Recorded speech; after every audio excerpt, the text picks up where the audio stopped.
19h, le temps pour nous de retrouver votre émission Tam Tam Tropical sur Radio Pluriel d'ici quelques secondes avec bien sûr Juvénal Noël. Avec Jonathan quelques instants, en vous souhaitant à tous bien sûr une excellente soirée sur Radio Pluriel. Voici Tam Tam Tropical, votre émission d'information et de débat sur l'Afrique et sa diaspora, conçue et présentée par Juvénal Noël.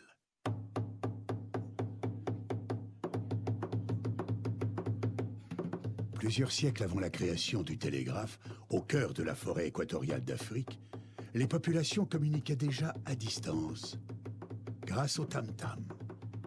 En un temps record, des messages étaient relayés dans plusieurs contrées. Tam-tam Tropical, l'Afrique chez vous, chaque mardi de 19h à 20h sur Radio Pluriel.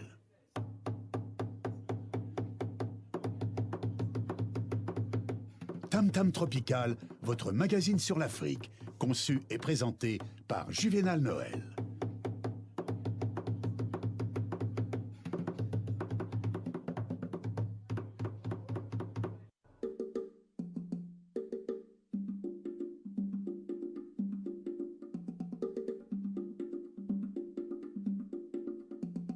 Mesdames, Messieurs, bonsoir, nous sommes ensemble pour une cinquantaine de minutes d'informations et de débats sur l'Afrique et ses diasporas. Soyez les bienvenus.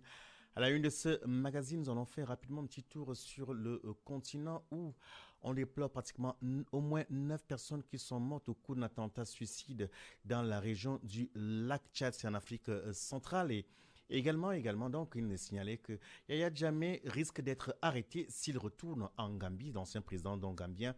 Yahya Jammeh serait arrêté s'il tente de retourner dans son pays, a déclaré le ministre gambien de la Justice, Abubakar Tambadou. Et sur le plan local, on parle d'élections municipales, mais sont à la métropole de Lyon. Et donc, quand on parle d'élections, il est fort remarquable que le plus souvent, en fait, les afro-descendants semblent ne pas toujours être très intéressés par ce moment très important en fait, de la citoyenneté de chaque résident, de chaque citoyen. Et ce soir, nous allons commencer dans une série de réflexions sur le leader. Qu'est-ce qu'un leader ? Y a-t-il des leaders dans cette communauté afro-descendante et afro ici à Lyon ? Ce soir, donc, pour nous en parler, donc, nous sommes avec plusieurs invités. Et pour le premier invité qui inaugurera en fait cette première série, il s'appelle donc Loïc Laplan. Lui, il est le président de la Maison des Outre-mer. Bonsoir Loïc. Bonsoir à tout le monde. Comment allez-vous ? Très très très bien, et vous-même ? Très bien, merci. Bien, ça va, c'est notre invitation. Et ce soir, en fait, vous avez pris l'initiative, en fait, de, comment on va le dire, de donner la parole à certains candidats aux élections prochaines, locales, ici à Lyon, afin qu'ils puissent en fait dérouler leurs projets devant les ultramarins et aussi les amis afro-descendants. Tout à fait. Pourquoi cela ? Pourquoi ? Parce que nous arrivons dans une fenêtre de tir assez inédite, double élection, métropole et des municipales. Et effectivement, sur cette fenêtre de tir qui nous pousse sur la décade 2020-2030 et disons plus de la moitié de cette décade, donc 6 ans de mandat. Donc il était intéressant et très important que nous devons enfin être visibles et peser dans ce débat et pour le coup pousser ces candidats à nous parler, à nous écouter et nous entendre. Loïc Laplan, habituellement, en préparant cette émission, j'ai échangé avec ce qu'on considère comme un ancien, qui est depuis 4 décennies, plus de 40 ans à Lyon.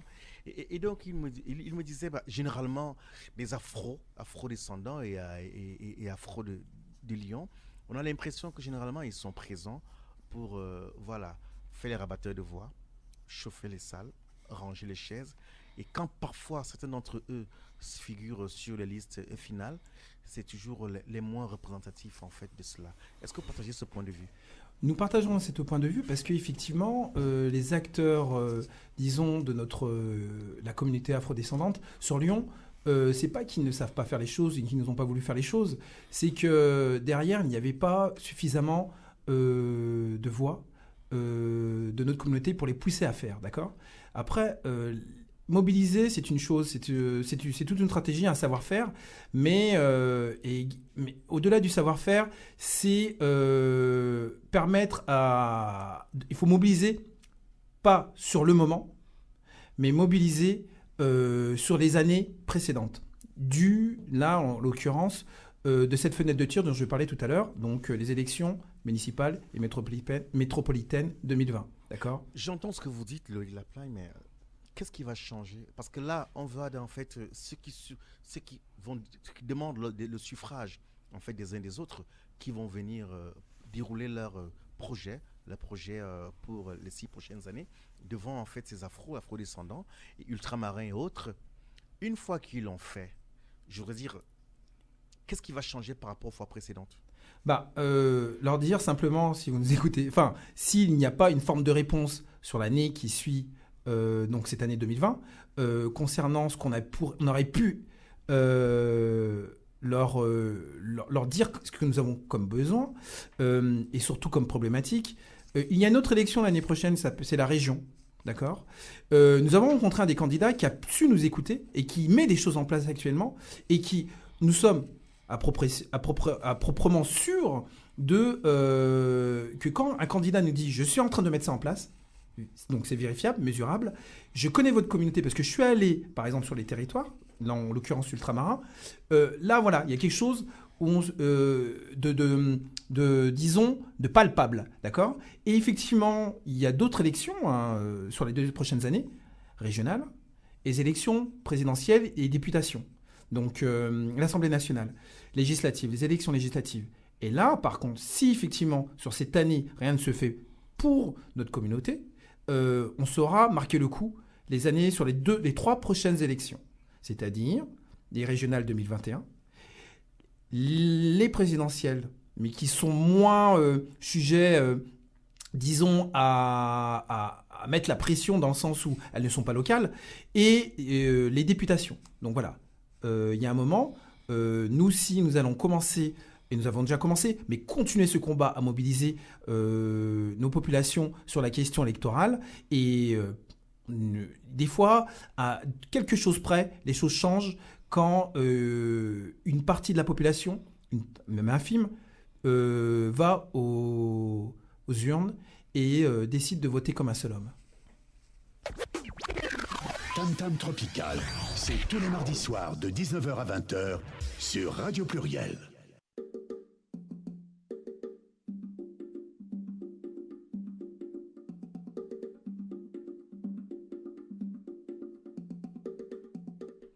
Une fois de plus, bonsoir pour ceux et celles qui se joignent à nous, car à ce moment, donc, ce soir, nous recevons Loïc Laplagne de la Maison des Outre-mer, qui est venu nous parler en fait de cette initiative prise par la structure qu'il représente ce soir par rapport donc aux prochaines élections. Et la question que vous devez poser à Loïc Laplagne ce soir, c'est de savoir, habituellement, ces populations votent presque pas du tout ou très peu.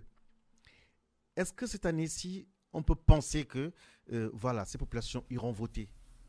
Je pense que, à travers nos actions depuis 2 ans, nous avons rencontré, que ce soit dans toute la population afrodescendante subsumée, c'est-à-dire compris dans son ensemble sur la localité métropolitaine, que les gens ont saisi quelle était l'action d'aller aux urnes et, pour le coup, faire peser la balance dans un sens, dans un choix qui peut être un avantage, vis-à-vis laquelle elle peut bénéficier de certaines mansuétudes, on va dire.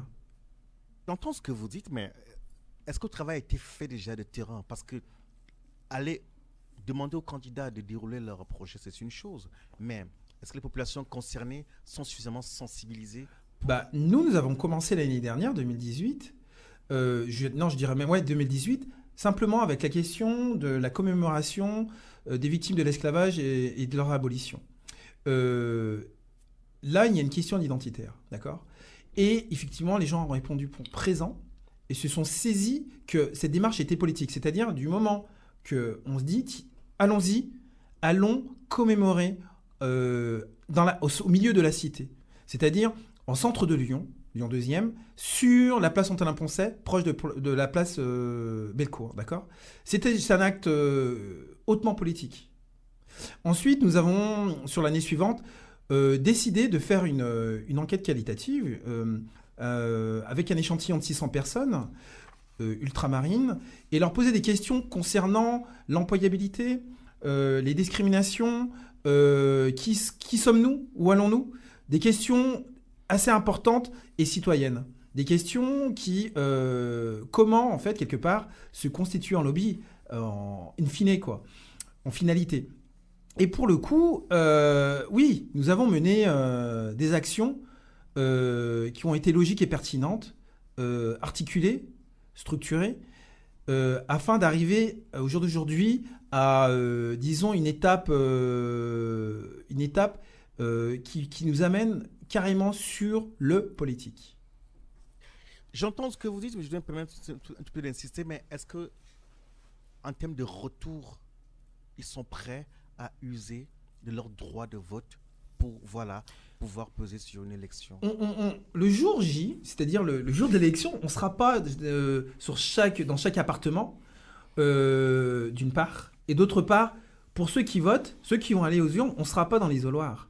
Donc, ce sera vérifiable par la suite, a posteriori. Mais on n'a aucune assurance. Là, je n'ai pas d'assurance, et on le sera, pour le coup, mercredi prochain. Pour ceux et celles qui se joignent à nous, qu'à ce moment, nous sommes avec Loïc Laplan, qui est venu nous parler en fait de ce projet assez ambitieux, voilà, de permettre aux différents candidats engagés aux élections locales de pouvoir donc dérouler devant ceux des afro-descendants, des ultramarins et autres, en fait, ou sympathisants, qui viendront donc en fait écouter ce qui est prévu pour ces populations-là, cette catégorie de population qui, le plus souvent, semble souvent assez oubliée. Et comme je le disais donc en pensant cette émission, j'ai échangé avec ceux qu'on considère comme les anciens ici, qui est là depuis plusieurs décennies, qui disaient, fort curieusement, ces populations généralement qui sont là pour faire des rabatteurs de voix, chauffer les salles, ranger les chaises, au moment final donc en fait d'apparaître quelque part, c'est toujours les moins représentatifs qui sont souvent présents. Louis Lapin n'est pas venu seul, vous êtes venu avec apparemment un membre de votre structure. Bonjour. Donc, je suis Malcolm Mentor, membre actif de la MOM et également au sein de la communauté afrodescendante lyonnaise. Est-ce que vous votez souvent? Je vote à chaque élection depuis que j'ai 18 ans. D'accord. Pour ce cas, qu'est-ce qu'il a de particulier? Qu'est-ce qui change cette année par rapport aux années précédentes? Ce qui change cette année, c'est déjà le fait que les élections métropolitaines de 2020 seront les premières élections métropolitaines dans lesquelles les conseillers, qui sont au nombre de 165, seront élus au suffrage universel direct. C'est ça qui change. Ça, c'est sur la forme. Ça, c'est un point fondamental qui change en ce qui concerne la forme. C'est dans la forme. Mais maintenant, en fait, c'est par rapport à ces populations, à cette catégorie de population dont on parle, en fait, ultramarins, afro-descendants et autres. Pourquoi cette fois-ci, on a l'impression que cela semble être plus intéressant que les fois précédentes? Pourquoi? En ce qui concerne le fond, je dirais que, pour parler du sujet que je connais, à savoir la MOM, il y a une certaine volonté de la communauté, enfin des communautés même ultramarines, de s'unir pour pouvoir faire peser leur voix dans la balance et faire reconnaître leurs droits. On a eu d'ailleurs l'occasion de rencontrer différents présidents d'associations ultramarines, donc associations tahitiennes, calédoniennes ou réunionnaises, et on sent chez chacun de ces acteurs de la scène associative un réel intérêt en fait pour ces élections, et notamment pour le fait de s'unir pour pouvoir être entendus. Qu'est-ce qui suscite cet engouement? Je pense qu'il y a une prise de conscience chez beaucoup de gens de la nécessité en fait de pouvoir s'unir pour se faire entendre. La question, je l'ai posée tout à l'heure à Loïc Laplagne. Il a donné un bout de réponse, mais je vais me permettre d'insister un tout petit peu. Cette fois-ci, je disais tantôt qu'en fait, ces populations semblent ne pas souvent ne pas faire usage de leurs droits des citoyens de pouvoir voter, de choisir leur candidat. Cette fois-ci, est-ce qu'un travail a été réellement fait? Et si ce travail a été fait, quel retour avez-vous? Je pense que depuis quelques années où j'ai l'occasion de naviguer un peu dans le monde associatif afro-descendant lyonnais, je pense que les nouvelles générations, on a l'exemple de nos anciens justement et on peut assister, j'ai l'impression, à un réveil de ces nouvelles générations en fait, par rapport à l'exemple des anciens où on voit que bon, ça n'a pas vraiment donné, et une volonté réelle de changement. Et qu'est-ce qui suscite cela? Je pense que les anciens qui sont arrivés ont essayé de mener leur vie comme ils pouvaient et faire leurs choses sur le territoire français. Les secondes générations, en fait, qui sont ici et qui sont nées ici, ont d'autres attentes. Sont appelés citoyens français depuis leur naissance, mais voient qu'il y a certains problèmes, certaines injustices. Et donc, nous avons compris que pour pouvoir lutter contre ces injustices, il y a un moyen fondamental qui sont les urnes. Vous écoutez Tam Tam Tropical sur Radio Pluriel.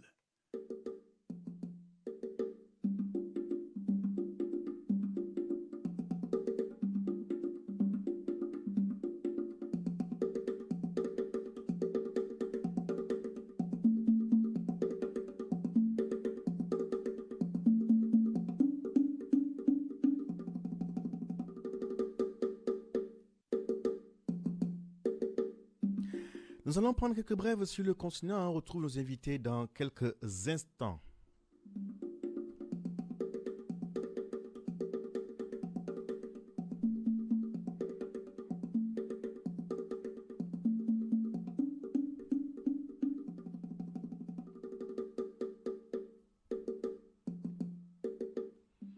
Et c'est au Tchad où au moins 9 personnes sont mortes au cours d'un attentat suicide dans la région du lac Tchad. Selon des sources sécuritaires tchadiennes, c'est une kamikaze qui s'est fait exploser dans la localité de Kaïga, Kinjira. Un témoin dans la région donc souligne que la kamikaze se serait donc infiltrée dans une concession où se trouvaient plusieurs personnes, dont des jeunes femmes. Cette région fait face depuis plusieurs mois aux attaques de groupes armés. L'année dernière, dans la même localité, une kamikaze avait déjà fait exploser sa ceinture, tuant 5 civils et 1 militaire.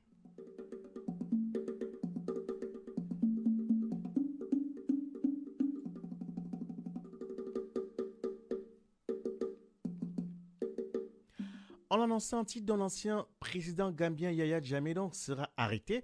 Je cite, « S'il tente de retourner dans son pays », a déclaré donc le ministre gambien de la Justice Aboubacar Tambadou. M. Tambadou donc a déclaré qu'il souhaitait poursuivre lui-même M.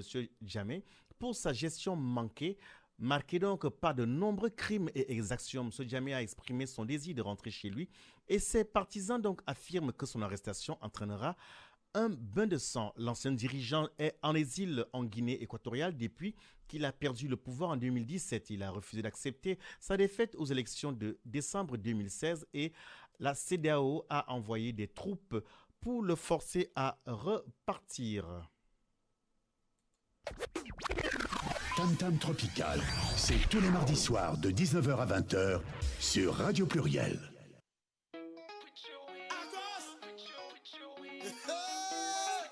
Magic System, c'est comme un bon vin. Plus ça vieillit, plus c'est bon. Hey, hey, Soudayo. J'ai pas mes papiers. Oh, bébé, la vie c'est bolo, bolo. Oh, bébé, j'ai pas mes papiers. Oh, bébé, la vie c'est bolo, bolo. Oh, bébé. Elle s'appelle Margot, je l'ai connue à Bordeaux. Moi je veux me marier. Pour avoir mes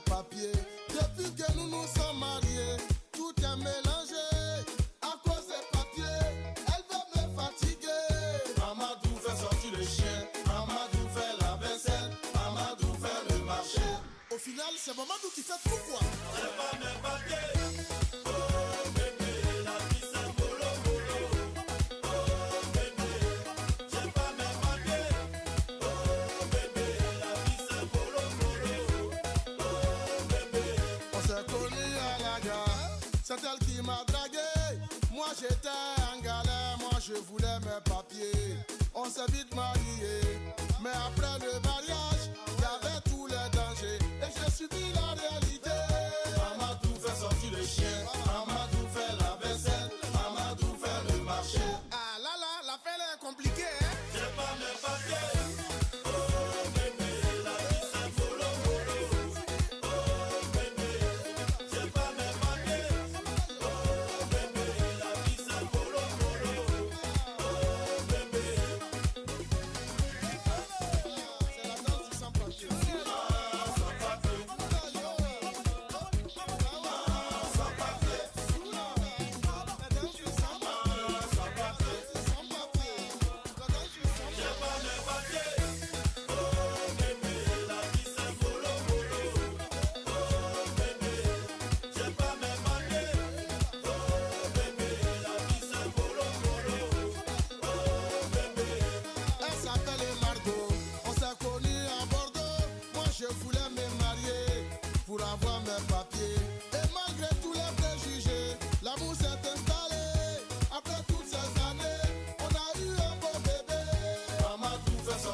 Vous écoutez Tam Tam Tropical sur Radio Pluriel.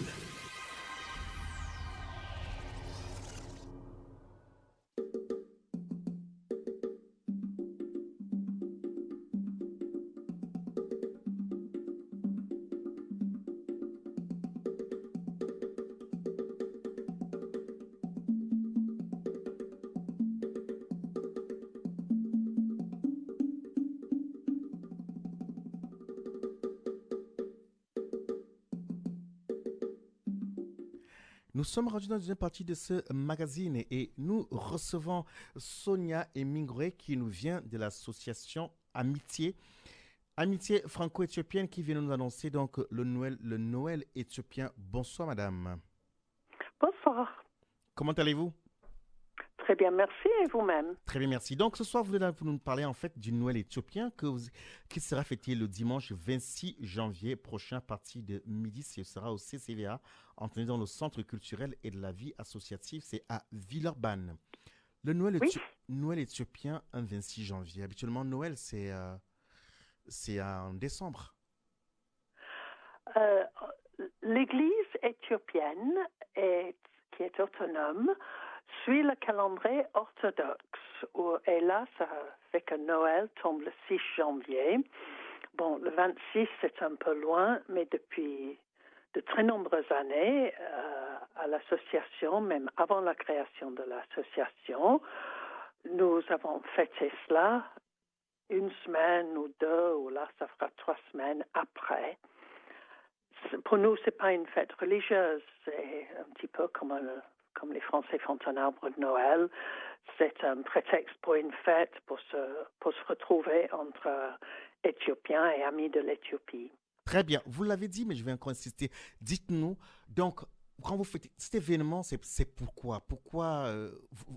Quelle est la raison d'être en fait de cette fête, s'il vous plaît?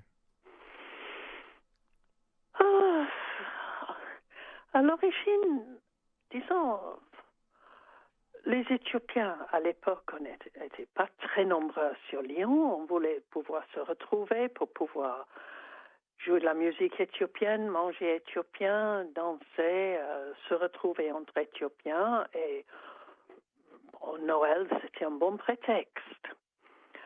Par exemple, moi j'ai des enfants, mon mari était éthiopien et avec d'autres amis, on voulait que nos enfants soient éthiopiens et fiers de l'être, hein? Donc ils connaissent leur culture. Et aussi, on voulait tout simplement se retrouver entre amis dans une ambiance éthiopienne.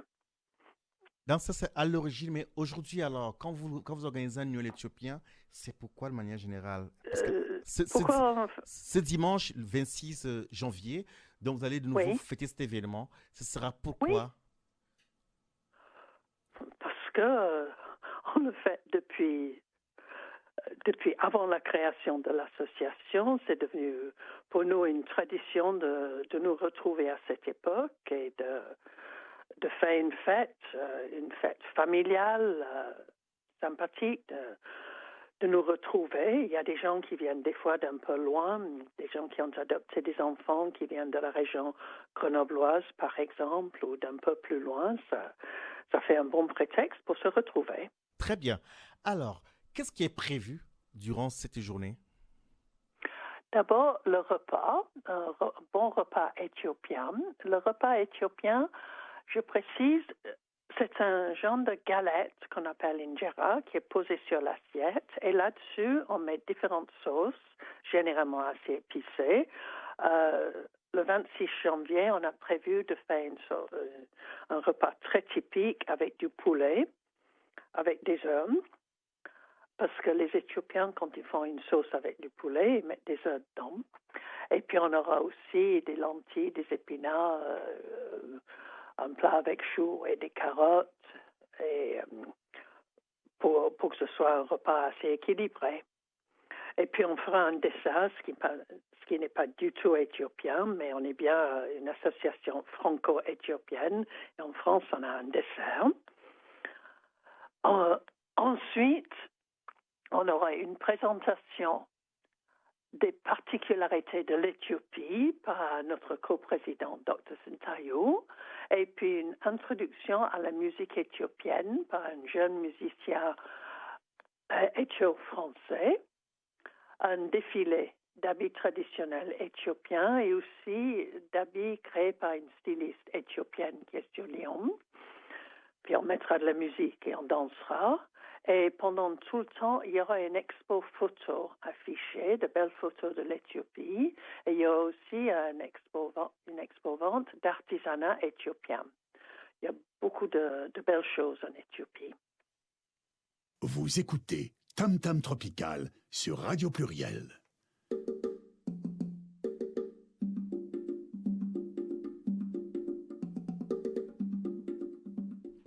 Pour ceux et celles qui se joignent à nous, qu'à ce moment, nous sommes en ligne avec Madame Sonia Emingre, qui fait partie du comité d'organisation de la fête qui se tiendra donc dimanche prochain. Ce sera le Noël éthiopien, organisé donc par l'association Amitié franco-éthiopienne pour célébrer donc le Noël éthiopien ici à Lyon. Sonia Emingre, qui attendez-vous dimanche?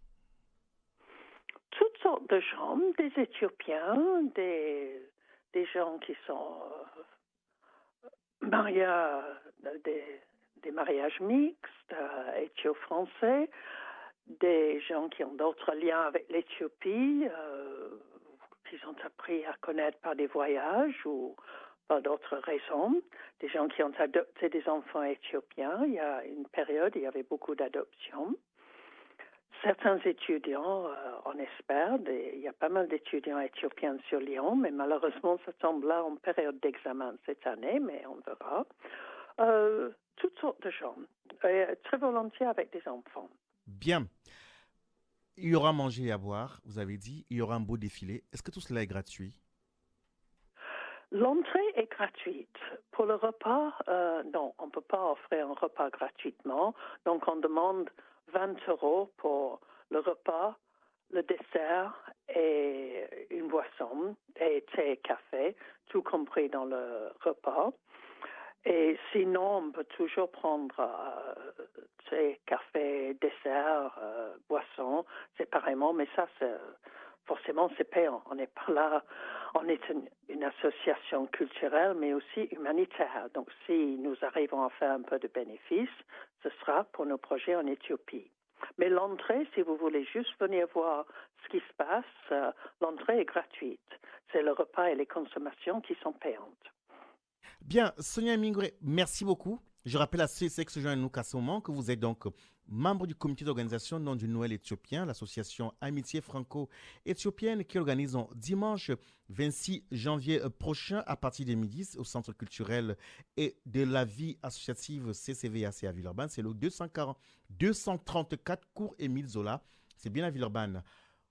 On sera présent. Est-ce que les radios plurielles est invité? Est-ce que nous sommes invités nous aussi? Tout le monde est invité. Très bien. Mais tout le monde est invité pour l'après-midi avec nous. Parce qu'un repas éthiopien, ça se prépare à l'avance. Nos moyens sont... On ne peut pas le préparer sur place.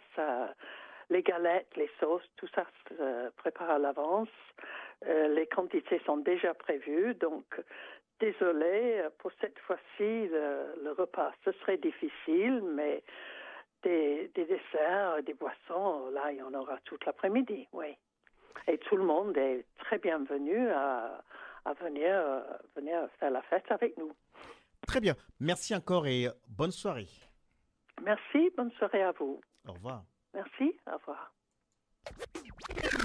Tam Tam Tropical, c'est tous les mardis soirs de 19h à 20h sur Radio Pluriel.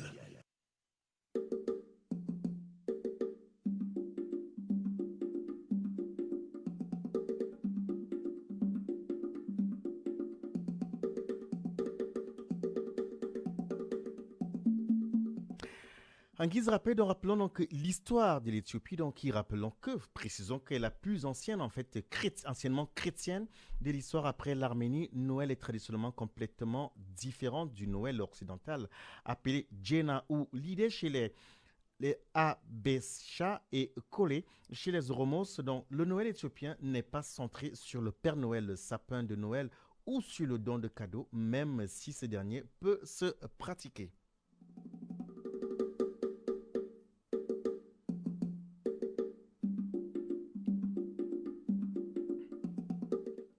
On retrouve dans nos invités de studio ce soir qui nous viennent de la MOM, la Maison des Outre-mer. Et donc, le président Loïc Laplagne est venu avec son équipe. J'allais poser la question voilà, du genre. Parce qu'en fait, nous avons, en début d'émission, c'est deux messieurs qui sont présents. Nous n'avons rien contre les hommes. Nous mettons un point d'honneur sur la question du genre. Et heureusement qu'une dame est arrivée. J'ai reconnu donc Marie-Claude. Elle sourit. Bonsoir Marie-Claude. Bonsoir. Comment ça va? Ça va très bien, merci. Bonsoir Marie-Claude. Bonsoir. Et donc, j'ai envie de dire, Marie-Claude est très ponctuelle. Je ne suis pas dans l'organisation interne de la MOM. Bon, je me suis permis d'égratigner. Marie-Claude, en début d'émission, on parle. Je tiens à insister et je disais que, voilà, en préparant cette émission, j'ai échangé avec ceux qu'on considère comme les anciens, et ils disaient que ce qui est fort gênant, c'est souvent que ceux qui sont la communauté afro ou afrodescendante, généralement, ils sont les rabatteurs de voix, ils chauffent la salle, ils rangent les chaises, et au moment final, en fait, apparemment, visiblement, c'est souvent les moins représentatifs d'entre eux qui sont primés. Et là, une rencontre est prévue entre des candidats ou des représentants de candidats qui viendront donc, on va dire, présenter leur projet devant cette communauté. J'ai posé la question avant que vous n'arriviez, je voulais vous poser une belle colle. Est-ce que cette fois-ci, les afro ou afro-descendants iront voter? Je ne veux pas dire ça comme ça, qu'ils iront voter, parce que ceux qui ont l'habitude de voter voteront, et puis ceux qui sont qui viendront peut-être à cette rencontre, ça va les permettre peut-être de prendre conscience qu'ils iront voter. Et puis, il y a des personnes qui ne votent pas et qui n'iront pas voter plus que ça. Mais je pense que ça va donner un élan de dire qu'on habite une ville, on habite une commune, et puis il y a des choses à faire. Et puis, pourquoi pas un jour faire une rencontre dans les autres communes de l'agglomération. Je pose la question parce qu'un compte est, voilà, interrogé, pas seulement l'expression, écouter les différents représentants ou les différents candidats à déployer donc leur projet de société par rapport aux 6 prochaines années, c'est fort louable. Mais seulement, voter, c'est un devoir citoyen. Il serait intéressant aussi d'inciter ou d'encourager ces personnes à aller faire usage de leurs droits. Mais oui, c'est déjà un dilemme. C'est vrai que beaucoup d'Antillais ou de l'agglomération ne vont pas voter parce qu'ils se disent que bon, ben, nos voix serviront à quoi? Mais c'est vrai que là, en même temps, nous faisons un travail de citoyens et de républicains pour leur dire que ce serait bien d'aller voter parce que, voilà, vos voix servent à quelque chose, quoi. Et puis, vous faites partie de la ville, vous avez des enfants qui vont à l'école, et puis, voilà, c'est un devoir. Nous, on va aller dans ce sens pour qu'ils puissent aller voter. Je pense qu'on pourra, oui, je crois qu'on va convaincre quelques-uns d'aller voter. La question a été posée à ceux qui sont au studio avant vous, je la poserai. Pourquoi avoir choisi cette démarche cette fois-ci? Moi, je dirais que cette démarche est une démarche, on a l'opportunité, c'est-à-dire on a l'opportunité dans la ville qui est ces élections municipales et puis dans la métropole, qui fait que ça fait déjà près de 2 ans que nous sommes là et que nous avons envie de mettre une belle pierre à l'édifice qu'on s'est fixé jusqu'à présent, et de voir qu'il y a beaucoup d'associations qui ont beaucoup de membres, de sympathisants ou des adhérents. Et ça nous a donné, avec notre président Loïc, ça nous a donné un coup de fouet de nous dire d'y aller, quoi. Marie-Claude, je vous connais sans langue de bois. Comment se porte la MOM? On va dire que la MOM a été, on va dire qu'elle a été un peu, les premiers temps c'était bon. Après, il a eu un petit moment de bascule parce qu'il y a des choses qu'on a remis en place. Alors, il a pas été agonisant en tout cas. Et aujourd'hui, comment elle se porte? Eh ben, aujourd'hui, ça va très bien. Ça va très bien. Avec, on a une autre démarche. Voilà, notre démarche, une autre façon de voir les choses. Bien. Par rapport donc à ce projet qui consiste maintenant à encourager les ultramarins et à ces sympathisants d'ultramarins à s'intéresser à une élection locale qui est, on ne dira jamais assez, très importante. Aujourd'hui, est-ce que cela a suscité une véritable adhésion des membres dans cette démarche? Oui, je pense que... alors, quand tu dis ça, est-ce que tu parles de nous ou bien des personnes qui sont autour de nous? La MOM, c'est pas seulement le bureau, c'est pas seulement l'équipe. Voilà, la MOM, oui. la Maison des Outre-mer. Donc, j'imagine, donc, en fait, quand on parle de MOM, c'est pas seulement ceux qui sont les représentants. Oui, voilà. Est-ce que la démarche a suscité un réel engouement auprès des membres de la MOM? Ça a été réfléchi quand même, parce que tout a un travail, hein. En amont, on réfléchit, on voit où que les intérêts, on voit où que ça peut nous porter du bon pour la communauté. Alors, ce qui fait que c'est une réflexion et c'est une démarche et on y arrive. Et on est arrivé. Est-ce que c'est évident? C'est pas, je pense pas. Je vais pas dire que c'est si évident que ça. On réfléchit. Je pose la question parce que je sais ô combien c'est pas toujours, en fait. On a l'impression aujourd'hui que ces populations ne votent pas souvent.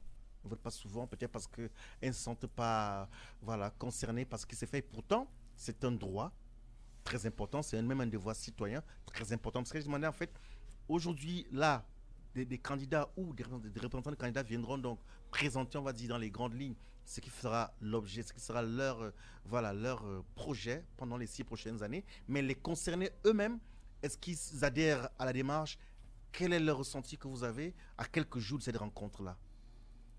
Alors, ces personnes adhèrent, les têtes pensantes des principales associations sont là pour pouvoir parler à leurs adhérents, à leurs sympathisants. Ils sont là quand même pour les donner une certaine conscience de ce que l'on fait, du travail que l'on fait. Et nous, on est là aussi pour leur dire de faire le travail.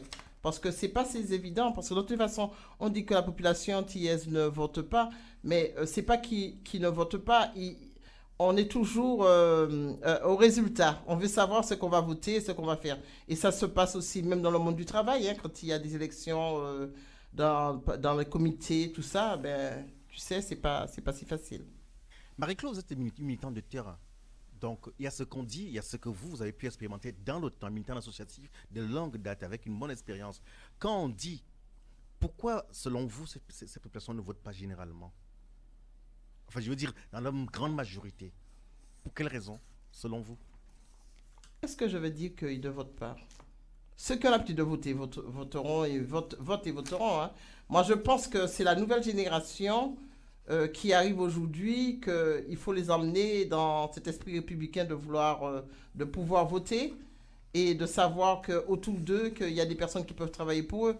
C'est simplement, c'est vrai qu'une bonne partie de la population française n'ont pas beaucoup confiance de ce qui se passe. Ils voudront avoir des résultats du vote, de ce qu'ils ont fait.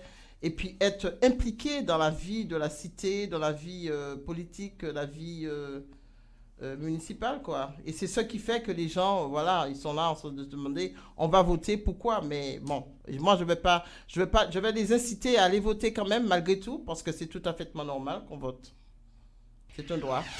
Vous écoutez Tam Tam Tropical sur Radio Pluriel.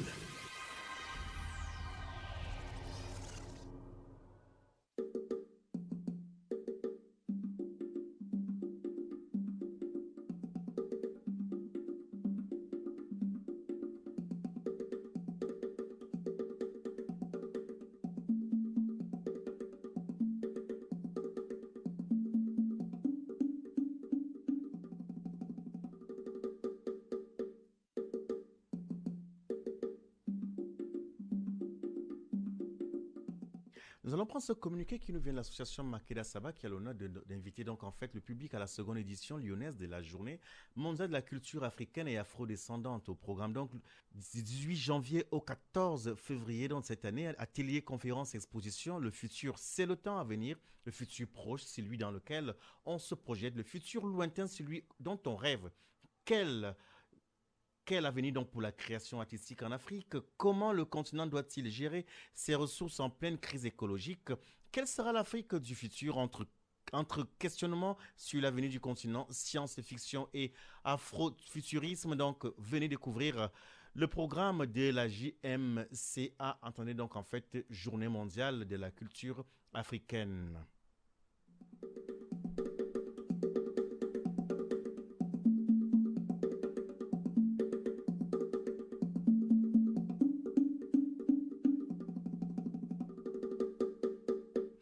Nous retrouvons dans nos invités de studio et je me tourne vers le président de la MOM qui devient très studieux. C'est Loïc Laplagne qui est accompagné d'une forte équipe. C'est pas la parité encore à la Maison des Outre-mer. Nous tenons la parité, c'est très important. Ce soir, en fait, c'est deux messieurs avec une dame, Marie-Claude, que nous avons l'habitude de recevoir et merci d'être venu.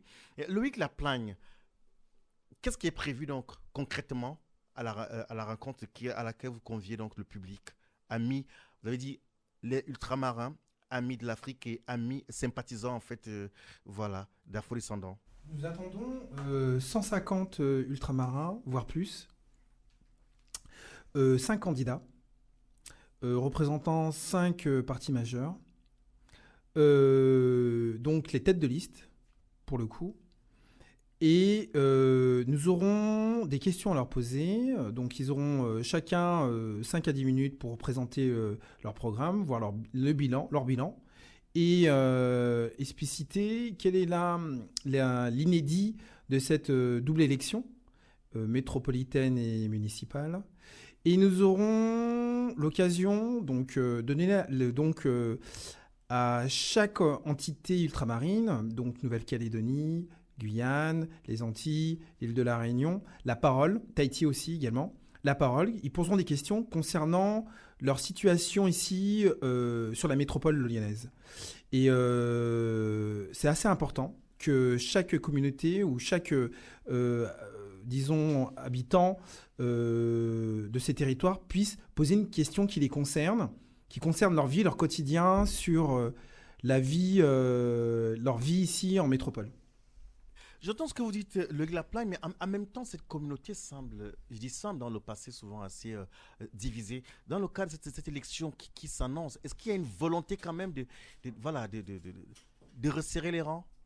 Nous, on a vraiment cette volonté de resserrer les rangs. Il y a aussi d'autres structures, d'autres associations qui mènent leur barque et nous leur apportons tout notre soutien.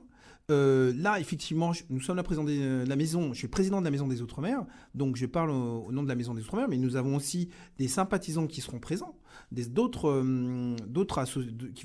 associations non ultramarines, maghrébins, africaines, et voire même des Français vivant ici et nés en métropole. Donc là-dessus, nous ne sommes pas du tout sectaires, et je pense que nous avons besoin d'unité. Bon, sans parler de secteur, hein, parce qu'en fait, c'est très difficile, ça a souvent été très difficile dans le passé, de voir en fait cette communauté parler d'une seule voix. Est-ce que, vous le dites ce soir, on vous entend, mais ce que je voudrais dire, là, c'est pas vous, parce que vous êtes le président, j'imagine que vous avez quand même un programme très bien défini. Je voudrais entendre autre chose en fait de Malcolm qui vous accompagne. Très sincèrement, est-ce qu'il y a une réelle volonté de travailler ensemble, de parler d'une même voix en allant dans cette élection? Je pense que pour cette élection, en effet, en ce qui concerne la métropole de Lyon, il y a une réelle volonté des acteurs associatifs de pouvoir travailler ensemble. D'ailleurs, on a eu l'occasion de les rencontrer afin donc de leur parler du projet du 29 janvier, donc de 19h à 22h à l'INSEC, qui se situe vers l'ancien garage Citroën, près de la rue de l'Université. C'est quoi l'adresse? 25 rue Salomon-Renac, à Lyon 7e. Donc on a eu l'occasion à plusieurs reprises de rencontrer des présidents d'associations et chez chacun d'entre eux, on a ressenti une réelle adhésion et un réel intérêt pour le projet, justement. Malcolm, alors vous savez, alors, je voudrais aller plus loin dans ma question. Dites-vous que il est important de travailler quand même en équipe et de resserrer les rangs. Quand vous parlez de présidents d'associations, ce sont les mêmes structures avec lesquelles vous travaillez habituellement, ou il y a quand même une volonté, vous avez exprimé une volonté de travailler avec ceux avec qui soit vous êtes fâchés dans le passé, ou alors ceux avec qui vous ne travaillez pas souvent? On est allé prioritairement voir les associations ultramarines, ce qui est normal au vu de la problématique soulevée. Et donc, chez tous ces acteurs associatifs ultramarins, on a rencontré, comme je vous l'ai déjà dit, un réel intérêt et un certain engouement même, on peut dire. Je reprends ma question, je l'ai dit. Je n'ai rien contre le fait de travailler avec ceux avec qui on s'entend bien. Pour répondre à la question, on travaille avec tous ceux qui veulent bien travailler avec nous. Ah, là, la réponse, elle est claire. En fait, en gros, vous travaillez avec ceux avec qui vous travaillez souvent. C'est ce que moi j'entends. Et pourtant, nous, ce qui se voit souvent, c'est que quand il y a une élection, on fait de manière générale, de manière empirique, hein, on va au-delà même, en fait, de son cercle, de son cadre de confort. On va au-delà. Nous, nos bras sont grands ouverts. On accueille tout le monde. Après, ceux qui veulent venir dans nos bras, ceux qui ne veulent pas venir, ça, c'est autre chose. On ne peut pas forcer. Je ne demande pas de forcer. On le dit avec... On accueille et on va vers. On va vers tout le monde. On accueille tout le monde. Après, est-ce que tout le monde veut venir? Ça, on ne maîtrise pas. Bon, on ne se fâchera pas parce que la question a été très clairement posée. Et je dis, généralement, une élection, c'est aussi l'occasion d'aller vers, de faire des alliances et de poser une pierre sur ce qui n'a pas marché dans le passé. C'est très important, de manière à ce que, les difficultés, les problématiques, les thématiques qui vous sont communes soient entendues et que les solutions soient trouvées de manière large. D'où la question de savoir, est-ce que pour cette élection, puisque je vois cette volonté d'aller vers... je pense que les haches et les couteaux sont bel et bien rangés. Ah, tu avais dit que vous étiez en guerre. Il y a toujours il peut toujours avoir parfois des petits conflits, des petites animosités, mais après, on sait passer au-delà. Bien. Pour l'intérêt de tous. J'ai insisté, la réponse est claire. Moi, je voulais entendre que oui. J'ai osé penser que oui, que forcément qu'il y a un aller vers. Nous avons encore quelques semaines devant nous. J'espère qu'effectivement, cette volonté va s'exprimer et qu'on verra quand même dans cette communauté afro-descendante ou ultramarine qui est assez large en fait, une volonté de faire, de faire équipe, parce que ce que nous savons, c'est qu'au-delà des petits chapelles associatives, il y a des thématiques, des problématiques qui sont communes et qu'il serait intéressant aussi dans cette démarche en fait de resserrer les rangs pour que cette voix soit entendue. Nous arrivons, il nous reste encore à peu près 3 grandes minutes. La seule dame qui est avec nous en studio a très peu parlé, Marie-Claude. Oui, je veux rappeler cette soirée qui commence à 19h et l'adresse c'est au 25 rue Salomon-Renac dans le 7e. Et c'est l'école politique et commerciale. Là où ça donne... L'INSEC, voilà. Marie-Claude, qu'attendez-vous ce soir-là? Ah, je crois que je vais dire, j'attends... déjà, je sens qu'il y a un réveil. Et j'attends qu'il y ait un gros sursaut et que nous travaillions autrement. Parce que c'est inédit à Lyon, hein. Inédit, hein. On n'a jamais fait une rencontre comme ceci avec les politiques. Et les ultramarins. C'est très inédit et ce que l'on veut, c'est prendre un nouveau parcours. J'ai posé la question, mais je n'ai pas eu de réponse. Je me retourne de nouveau vers Malcolm. On ne sera présent ne pas répondre parce qu'en fait, lui, il semble avoir toutes les réponses. J'aimerais bien voir si l'équipe a bien travaillé avant. Qui attendez-vous, Malcolm, précisément? Qui attendons-nous en ce qui concerne les personnes invitées pour répondre, les candidats, ou en ce qui concerne le public, l'auditoire? Je ne parle pas des candidats ou de leurs représentants. Je veux dire, qui attendez-vous comme dans le public ce jour-là? Dans le public, tout d'abord, nous attendons tous les acteurs associatifs ultramarins dans leur ensemble. Donc les associations, les membres et les présidents d'associations, donc les Calédoniens, les Guyanais, les Martiniquais, les Guadeloupéens. Seulement? Comment? Seulement? Dans un premier temps. Et ensuite, tous les sympathisants, Voilà. donc de la communauté afrodescendante. Il semblait un peu oublier ceux-là. Comment? Les sympathisants et autres semblaient un peu oubliés. C'est pour ça que je me suis permis d'insister. Non, c'est juste que l'accent a été mis un peu sur les ultramarins qui sont concernés et tous les sympathisants ont été contactés. Alors, Loïc Laplagne, ce sera où et à quelle heure et quand? Ce sera à l'INSEC, à l'Institut, la haute étude en sciences politiques de l'INSEC, donc 25 rue Salomon-Rénac, dans le 7e. Donc, à 19h jusqu'à 22h. Quel jour? Donc, le mercredi 29 Très bien. Janvier. Merci beaucoup. 2020. Merci bien. 2020. Merci bien à Marie-Claude. Merci à toi. Merci. Merci à vous. À la môme. Merci à de Radio nous, Pluriel. de nous avoir accueillis. Notre vœu, c'est donc de pouvoir en fait élargir votre cercle, de permettre que pour une fois l'Afrique et les Afro-descendants Ouais, puissent les parler meilleurs vœux 2020, c'est ça. d'une même À voix. tous. Tout à fait. Merci. Merci. Bonne soirée. Voilà. Au revoir. Bonne Merci. soirée. Au revoir. Plusieurs siècles avant la création du télégraphe, au cœur de la forêt équatoriale d'Afrique, les populations communiquaient déjà à distance, grâce au tam-tam. En un temps record, des messages étaient relayés dans plusieurs contrées. Tam-tam tropical, l'Afrique chez vous, chaque mardi.